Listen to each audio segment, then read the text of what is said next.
ዓለም ሁሉ ጸጥ ያለ ሲመስል አንድ ድምጽ ያንን ጸጥታውን ሰበረው። እንጨት በመዶሻ ክብደት ይሰነጠቃል። መሬት ስለፈለገው ሳይሆን ጊዜው ስለደረሰ ነው። የሰዎች ሳቅና ፌዝ አየሩን ሞልቶታል። ዝናብ እንኳን ጠብ በማይልበት በዚያ ደረቅ ቦታ አንድ ሽማግሌ ግዙፍ የእንጨት መርከብ ሲሰራ ያያሉ። እነርሱም ሞኝ ይሉታል። እምነት ማስጠንቀቂያውን መስማት ለማይችሉ ሰዎች እንደ ጥበብ አይታይም። እርሱ እየሰራ እነርሱ ይስቃሉ። ምክንያቱም ከጸጥታው ሰማይ በስተጀርባ ታላቅ ነገር እየቀረበ ነው። ይህም መሳጭ ታሪክ በዚህ በግዕዝ ቻናል እንመለከታለን። ሰብስክራይብ ማድረጉን እንዳይዘነጉ። የሰው ክፋት በምድር ላይ እጅግ በዛ። እግዚአብሔርም ምድርን በትካዜ ተመለከተ፣ በልቡም አዘነ። ነገር ግን ኖህ በኃጢአት ማዕበል መካከል ሆኖ በእግዚአብሔር ፊት ሞገስን አገኘ። እግዚአብሔርም ለኖህ ተገልጦ እንዲህ አለው፣ የሰው ሕይወት ፍጻሜው ቀርቦኛል። ምድር በግፍ ተሞልታለች።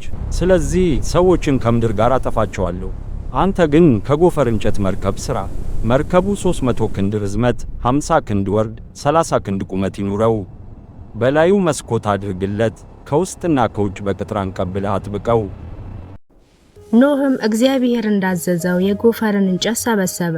እያንዳንዱም ሳንቃ የታዛዥነት እርምጃ ነበር። እያንዳንዱም ግንድ በሞትና በሕይወት መካከል ያለ ድንበር ነበር። ኖህ ከወንዶች ልጆቹ ጋር በመሆን ሰማይ በሰጠው መለኮታዊ ምሳሌ መሰረት ገነባ። በመጨረሻም ቀን ፀሐይ ስትጠልቅ የማስጠንቀቂያው ጊዜ አብቅቶ ነበር። የሰው ሥራ ተጠናቀቀ። የእግዚአብሔር ሥራ ደግሞ ሊጀምር ነው። ከዚያም ምድር መንቀጥቀጥ ጀመረች። መርከቧም እንግዶቹን ለመቀበል ስትዘጋጅ ዝቅ ያለ የኮቴ ድምጽ ደረቁን መሬት አናወጠው።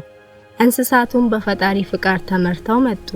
ከጫካውና ከሜዳው ሁለት እየሆኑ በምድር ላይ ያለውን ብቸኛ መጠጊያ ፈለጉ። አንበሳውና በጉ ዓለም ለረጅም ጊዜ በረሳው ሰላም አብረው ተጓዙ። አውሬ ሁሉ በየወገኑ፣ እንስሳቱም ሁሉ በየወገኑ ወደዚያ ግዙፍ የእንጨት መርከብ ገቡ።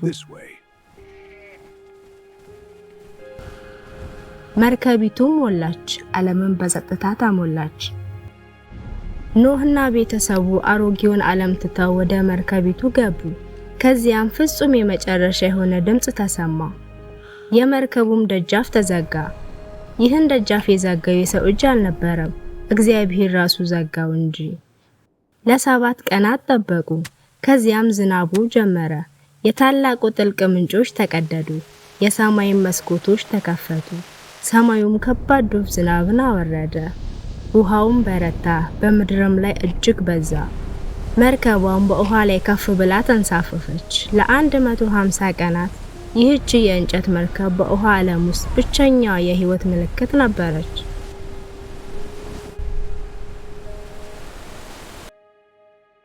ኖህ መሬት እንደደረቀ ለማወቅ ቁራውን ላከው። ቁራውም ውሃው እስኪደርቅ ድረስ ወዲያና ወዲህ እያለ አልተመለሰም ነበር። ከዚያም ኖህ ርግብን ላካት። በመጀመሪያ ሙከራ ምድሩ ስላልደረቀ ባዶ እጇን ተመለሰች። በሁለተኛው መመለሷ ግን የለመለመ የወይራ ቅጠል በአፏ ይዛ መጣች። ኖህም በዚያን ጊዜ የፍርዱ ጊዜ እያበቃ እንደሆነና ምድርም ዳግም ወደ ሕይወት እየተመለሰች እንደሆነ አወቀ። በመጨረሻ መርከቢቱ በአራራት ተራሮች ላይ አረፈች።